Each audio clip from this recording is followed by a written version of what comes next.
There are people in this world whose lives look small from the outside, yet inside them lives a quiet kind of faith that keeps them going, even when nothing seems to change. Lila was one of those people. She lived in a tiny apartment in a loud city full of rushing strangers. Her furniture was old, her hours were long, and her paycheck barely carried her through the month. But every morning, before the city woke up, Lila sat at her small kitchen table, closed her eyes, and whispered a simple prayer. Thank you for another day. Give me strength to keep going, even when I can't see the purpose yet. Then she tied her apron, slipped on her worn shoes, and walked through gray, crowded streets to the bakery where she worked. Victor, the owner, was successful, but weary in places kindness should be. He often sighed at Lila.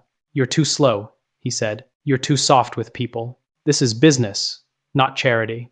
But Lila didn't argue. She simply smiled softly and replied, kindness always finds its way back, somehow. Still, when she walked home at night, her body ached, and doubt whispered quietly inside her. Maybe this is all my life will ever be. That evening, with tired hands and a tired heart, Lila sat again at her little table. Rain tapped softly at the window. This time, her prayer trembled. God, I'm so tired. I'm not asking to be rich. Just enough. Enough to breathe. Enough to live without fear. She cried quietly and fell asleep right there at the table. In her dream, she stood in the rain holding an umbrella. People rushed past her, cold, wet, exhausted.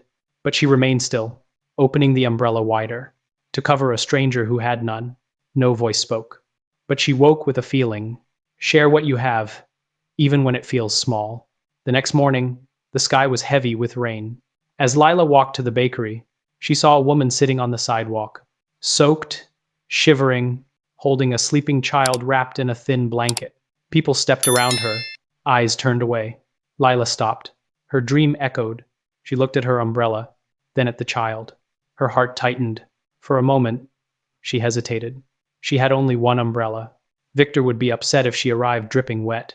But gently, she knelt, opened the umbrella, and placed it over the mother and her child.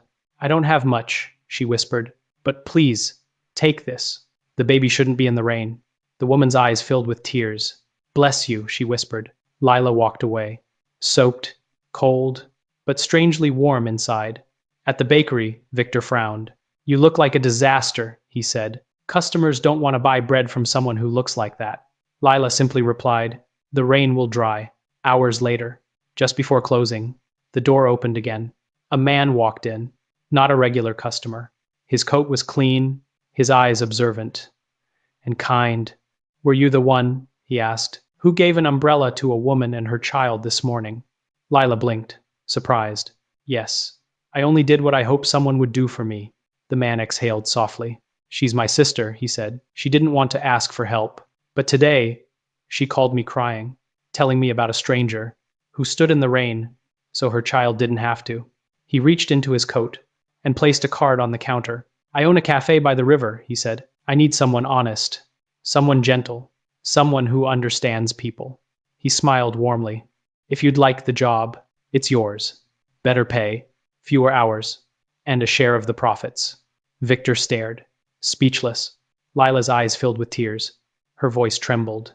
I don't know what to say. Say yes, the man replied softly. People like you. Change the world quietly. The least we can do is make sure you're not drowning while you do it. Weeks later, Lila stood behind the counter of a warm, bright cafe filled with music and gentle conversations. Every morning, before unlocking the doors, she sat by the window and whispered, thank you for another day. Help me stay kind, even when life feels heavy. Help me trust, even when I can't see the ending yet. And the umbrella she once gave away became the beginning of a new life she never imagined.